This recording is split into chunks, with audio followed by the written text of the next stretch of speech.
নমস্কার বন্ধুরা, হাসবে বাঙালি চ্যানেলের নতুন গল্পে গুছে আপনাদের স্বাগত।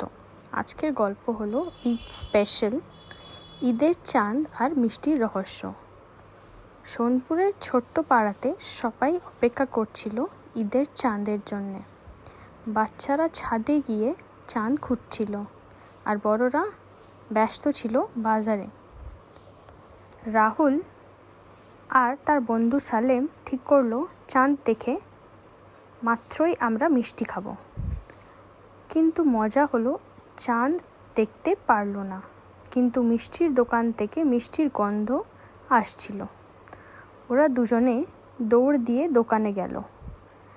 দোকানদার হেসে বলল, চাঁদ না দেখা পর্যন্ত মিষ্টি বিক্রি হবে না, এটা ঈদের নিয়ম। রাহুল মাথা চুলকে বলল, তাহলে আমরা নিজেরাই চাঁদ বানাই।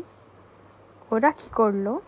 ওরা কাগজের গোল গোল চাঁদ এঁকে দোকানদারকে দেখালো। দোকানদার হেসে বলল, এত খুশি আর দুষ্টুমি দেখে আমি আর না করে পারছি না, নাও তোমাদের জন্যে ঈদের প্রথম মিষ্টি।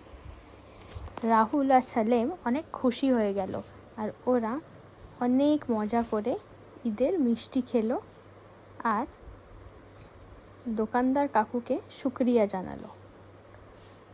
আশা করছি বন্ধুরা আপনাদের এই গল্পটা ভালো লাগলো।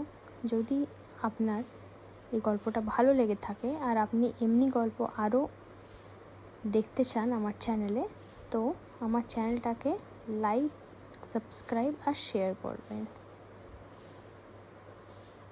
ধন্যবাদ।